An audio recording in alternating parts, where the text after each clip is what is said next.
Bonjour la famille, j'espère que vous allez bien. Vous et vos parents, vos enfants, vos neveux, vos nièces, quelle que soit votre position.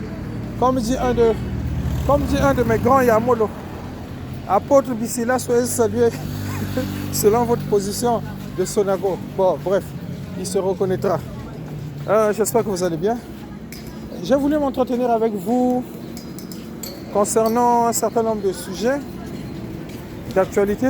Bon, là, je suis dans la rue. J'aime bien faire des communications, des publications dans la rue, quoi. Je ne sais pas pourquoi. C'est peut-être un style ou je ne sais pas quoi. Bon, on va parler de beaucoup de choses. On va aborder beaucoup de choses. Bien entendu, c'est des sujets qui concernent surtout le Congo. Le Congo, les élections, l'actualité. Bref, plein de choses, l'avenir. Et puis peut-être on va faire un peu de géopolitique ou de géostratégie. Bon, je commencerai d'abord par me présenter. Donc, votre humble serviteur que je suis, comment mon bisila, mais moi bon, on va dire Moutekolo Bissila Albert. Bissila Albert, pour ceux qui ont fait un cas ici, et que tu connais la rue Nasser. Dans la rue Nasser vers la mosquée, il y a un vieux qui était là-bas qu'on appelait Bissila Albert, hein. Très connu en Kaï en tout cas. Les anciens de Kaï Bazabian. Il y a une voilà. Bon, moi, je suis Bissila Albert. Et ma soeur rien dit. Mboulan Sona Thérèse. Ma frère là-bas aussi Mbungungwala. Ma semani kumbelo bafunini. C'est là-bas qu'ils ont été enterrés. Donc Mbelo, bon, où se trouve Mbelo? Pour ceux qui ne connaissent pas le village de Mbelo, si tu vas à Madingu, le lycée professionnel, c'est comme si il n'y a pas le chemin de fer. Tu vas après le chemin de fer. Je pense que le premier village c'est Nsanga que tu verras. Après Nsanga, tu as peut-être Kiwungu, je pense, hein, Kiwungu, et puis Mapembe, entre Kiwungu, Mapembe ou Mapembe, Kiwungu. Ensuite, après, le chemin est en Y. D'un côté, tu vas vers Kibunda, et de l'autre côté, tu vas vers Mbelo. Voilà. Ça, c'est mon pédigré côté, je dirais, côté paternel. Bon, côté maternel, moi, le Mpangu Bernadette.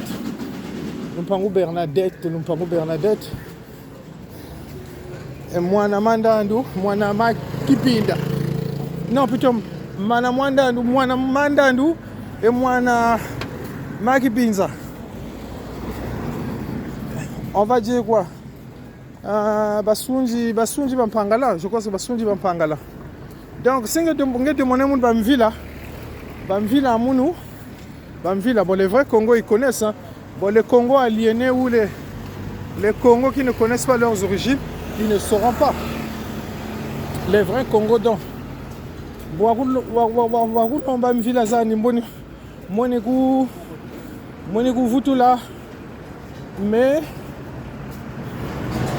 Mais Musingandu, Utekolongandu, Mwana Kinanga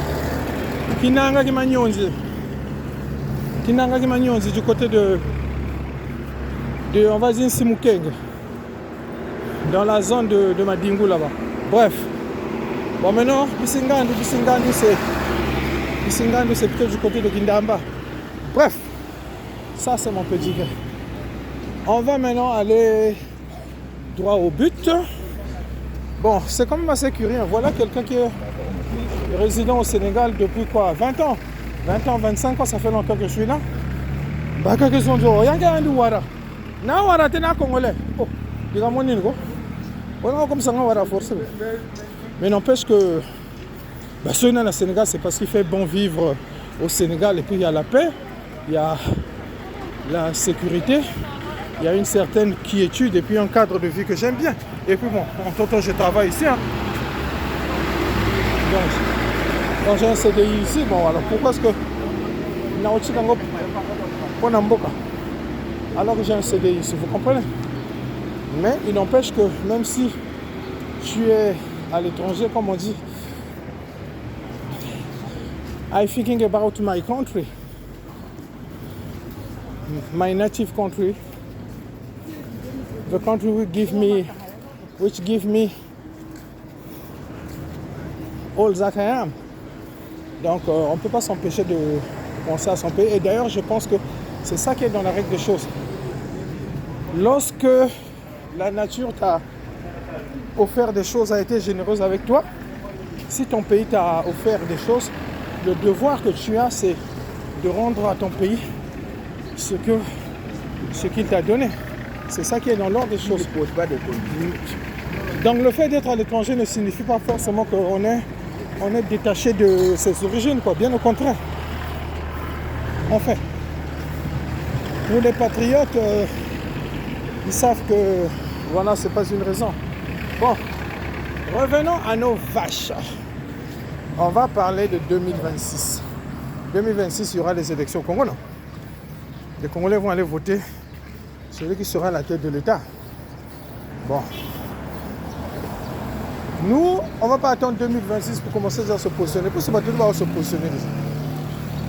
Qui font aller voter? Bon, je vais peut-être surprendre les gens. Je vais peut-être décevoir certains.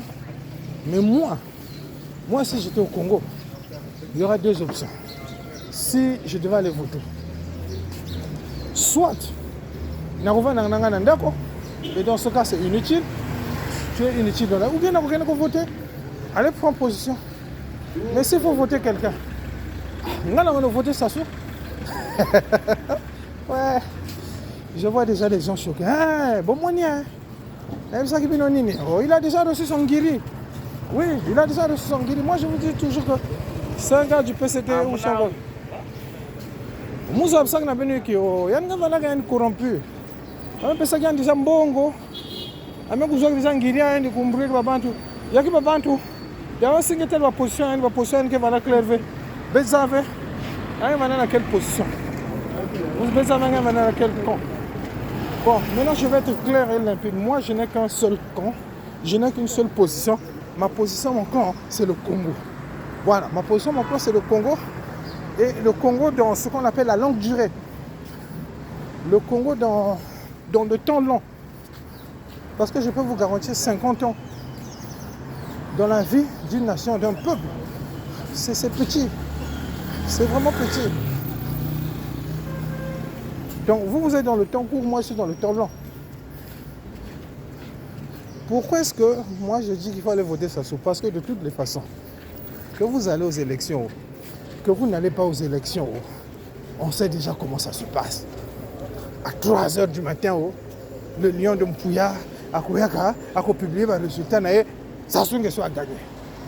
Dans les artères de la capitale, rond-point, Tchabino la JR, là, Béré Mouf, donc, bâtiment face à Zembe, Tangi va face, on a passé, qui va s'acheter?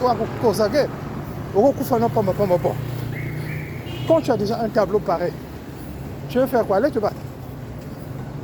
C'est suicidaire. Au Sénégal, là où nous sommes ici, ou bien quand tu parles de Burkina Faso ou du Mali, les gens font des manifestations, mais quand la police tire, généralement, ils utilisent des balles en caoutchouc. Mais au Congo, on utilise des PMK et on tire à balles réelles et ce sont des armes de guerre. Alors, être chez toi, à l'étranger, derrière ton clavier, demander aux Congolais d'aller résister, mais c'est de la sorcellerie. C'est de la sorcellerie. Pendant que toi tu es à l'abri, là, tu envoies les gens à les sorcellerie. Non, c'est de la sorcellerie. Je suis désolé, c'est de la sorcellerie. Donc, aller affronter des gens qui vont affronter, par exemple, un char de combat avec à la main des cailloux ou bien une arc à flèche. Certains vont vous dire que c'est de la bravoure. Moi, je dis que ce n'est pas de la bravoure, c'est de l'idiotie. Parce que un général qui va affronter une armée et qui n'a pas évalué le rapport de force, ce n'est pas un bon général, c'est un piètre général. C'est ce que Mokoko a fait. Mokoko est allé affronter Sassou. aux élections passées, moi j'ai soutenu Mokoko, hein. On a soutenu JMJ, Mokoko. On avait de l'engouement, tout, on espérait que Mokoko allait gagner, mais après la fin, qu'est-ce qu'il a fait? À la fin, il s'est fait arrêter, on l'a mis en prison, détention illégale des armes de guerre. Mais attends, parce que je suis désolé, notre général de division, ouais, on va dire notre général de division, avec du recul, quand j'analyse, je me rends compte que vraiment, qui général, il y a Mayouya. Hein, parce qu'un Saint-Syrien de son état, franchement, tu vas affronter le général d'armée Denis Sassou Nguesso, tu n'as pas de troupes, tu n'as pas d'hommes, tu n'as pas d'armes, tu n'as pas de relations, tu n'as pas des gens pour te soutenir. Bon voilà.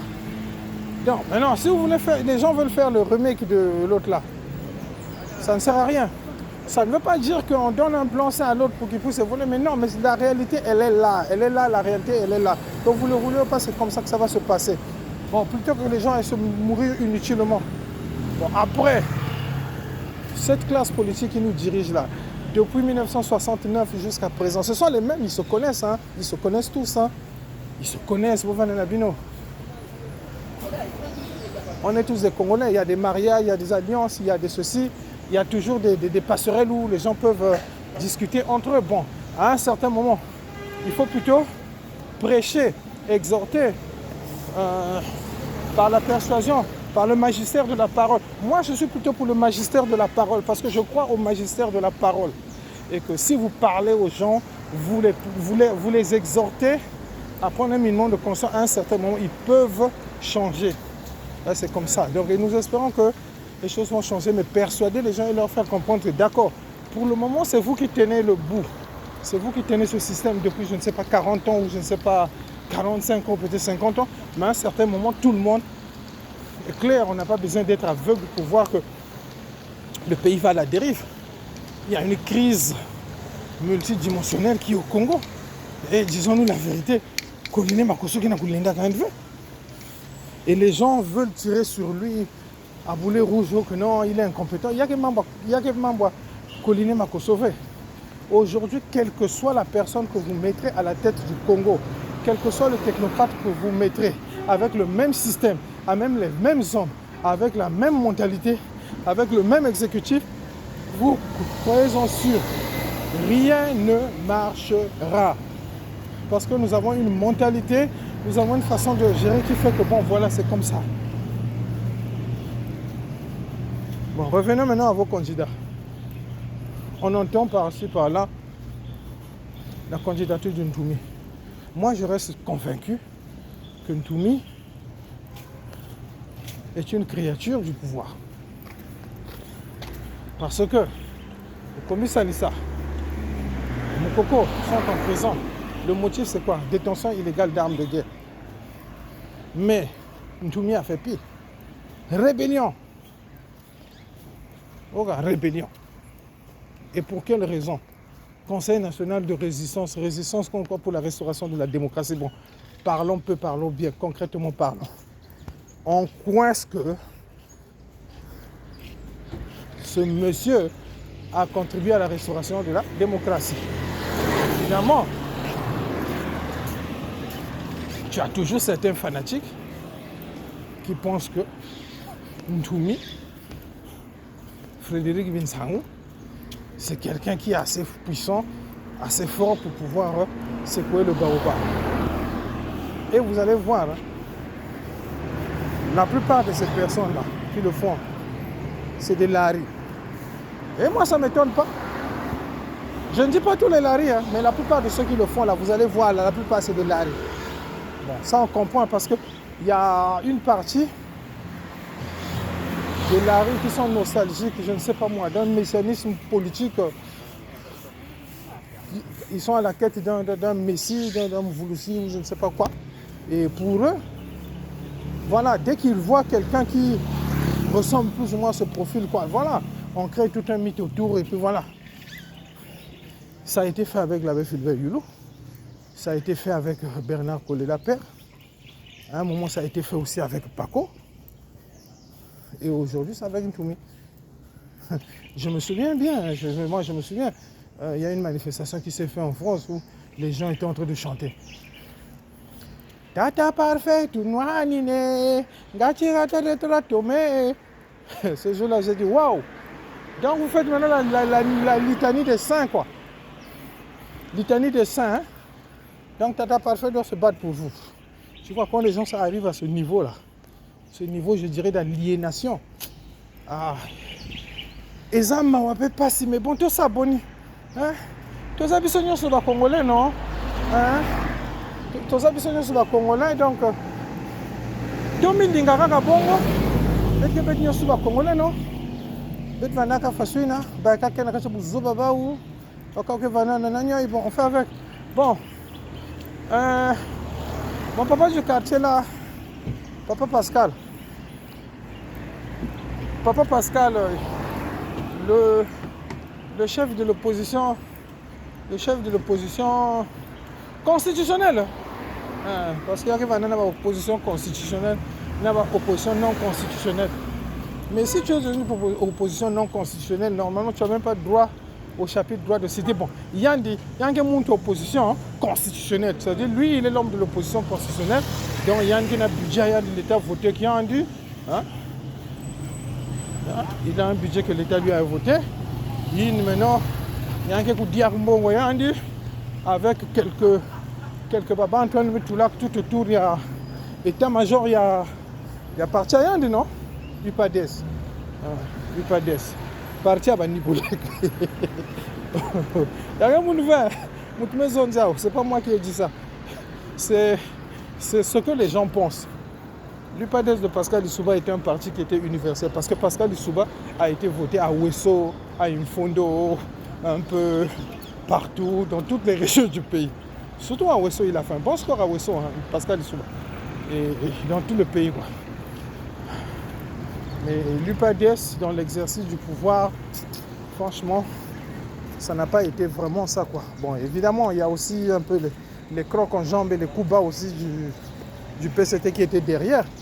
Et il y avait aussi les crocs en jambes et les coups bas de Bernard Kolela. Bref, mais après, ce parti s'est recroquevillé sur sa base, plus ou moins sur son bastion Nibolek, quoi, Niari, Bouenza, les Koumou. Ce qui fait que pour beaucoup de gens, quand tu parles de l'UPADES, ben, ils ont toujours cette image, hein, partir à Nibolek. Bon, ça c'est ma bien là, lui. Le vieux là, il a compris que dans l'état actuel des choses, ça ne sert à rien de se battre comme les moulins avant. Donc, il essaie de gérer sa populace, sa masse comme il peut.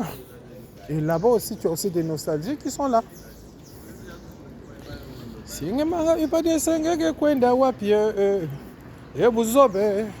Bon, non, la politique congolaise, c'est doux.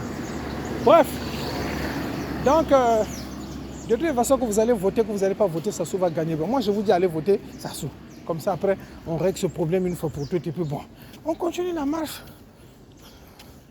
dans le Mbutu. Et puis après, bon, nous les éveilleurs de conscience, on va utiliser le ministère de la parole, le magistère de la parole pour essayer un peu de persuader les uns et les autres que quand même on ne peut pas continuer comme ça à rectifier le tir.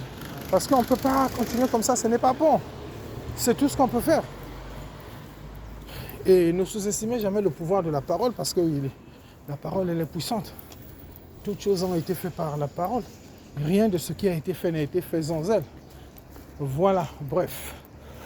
Mon point de vue. Maintenant, ce volume est corrompu. Il n'a pas de si nous avons un peu de bongo, nous avons un peu de mais Ngiri jusqu'à présent, bon, peut-être qu'il n'y a aussi pas de Ngiri pour il faut me dire. Hein. Bref, j'attends. Ok. Et puis quand on voit les gens parler d'élections, on va aller aux élections. C'est-à-dire que le débat est même déjà biaisé. Parce que c'est-à-dire, moi, quand tu as parlé d'élections, moi, aujourd'hui, si tu me parles de l'avenir du Congo, moi, la première question que je te posais, j'ai des questions. Un, quel est le rapport du Congo vis-à-vis de notre ancienne puissance coloniale, la France? Quel est le rapport du Congo par rapport aux institutions de Bretton Woods, la Banque mondiale, FMI? Quel est le rapport du Congo par rapport entre les BRICS et de l'autre côté l'Occident global. Quelle est la position du Congo par rapport à la guerre de l'Ukraine? Quel est l'avenir du franc CFA au niveau de la CEMAC? Où est-ce que nous en sommes avec l'intégration sous-régionale? Est-ce que le modèle économique que nous avons actuellement, c'est un modèle qui nous permet de nous développer? Parce que depuis 1960 jusqu'à présent, nous sommes dans un même modèle économique. Nos rapports au sein de notre société, la société congolaise, est-ce que nos rapports actuellement de la société sont en train d'évoluer ou bien nous sommes en train de stagner? Ça, ce sont des questions fondamentales à laquelle, vous voyez-vous, les politiciens, les vrais, devaient se poser. Gouvernance électorale.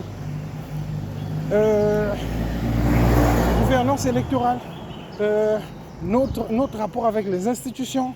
Est-ce que les institutions que nous voulons installer avec le modèle calqué sur l'Occident, est-ce que ces institutions-là sont en adéquation avec notre culture, avec notre façon de fonctionner? La notion du président de la République est confondue avec la notion du chef de village ou bien des rois anciens. Autant d'éléments de réflexion à laquelle les gens devaient plutôt se poser la question. Mais on est là dans des querelles les hommes. Oui, un tel est ceci, Clément Mirassa fait ceci. Bon, je ne sais pas. S'il y a un leader politique au Congo actuellement, je peux dire qu'il est crédible, je dirais que c'est Clément Mirassa. Pourquoi? Parce qu'il est resté constant. Depuis la conférence nationale souveraine, ce monsieur est resté constant dans ses positions. D'ailleurs, il fait partie même des premiers leaders au Congo qui avait eu à écrire une lettre ouverte où il demandait la démocratie, le multipartisme. Il a même fait la prison pour ça, avec les Célestins Gongara, à l'époque. Après, ils avaient été libérés. Après, bon, nous avons eu des histoires de les Bokama Ngouma et au niveau du PCT, qui a donné la conférence nationale souveraine avec tout ce qui a suivi. Voilà. Et il est toujours resté constant, même dans l'IDC FOCAD. C'est quelqu'un qui a toujours été constant. Malheureusement, ça m'a été. Bolimbisanga, ce n'est pas du tribalisme, mais c'est la réalité. Malheureusement, ça m'a été. Donc, à tout temps, le ressenti, c'est ça. Sinon, c'est quelqu'un de crédible. Bon, actuellement, il essaie de faire une chose simple, de rassembler les gens, unir les gens pour essayer un peu d'organiser l'opposition. Bon, voilà. Les Securitas, les officines du PCT ont vu que il va constituer une menace et qu'il risque de troubler le jeu. Qu'est-ce qu'on a fait? On a éliminé son parti. C'est tout. Bon. Quant à notre grand frère Jean-Jacques et du RDD, Ouana aussi, c'est la même chose. Les gens ont fait leurs calculs. Hein. Vous savez, pour nous qui avons vécu, nous connaissons l'histoire plus ou moins du pays, il y a des blessures béantes qui sont encore restées au Congo. Vous avez les événements du Congo Nord, vous avez les événements de Wando avec les Pierre-Onga et tout le reste là-bas. Il y a un contentieux qui a toujours été là, entre les Koyo et les Mboché. Ce n'est pas pour stigmatiser toute une ethnie ou bien des ethnies, parce que aussi bien dans le pouvoir que dans l'opposition, vous avez aussi bien des Mboché et des Koyo, mais il y a un contentieux qui a été là.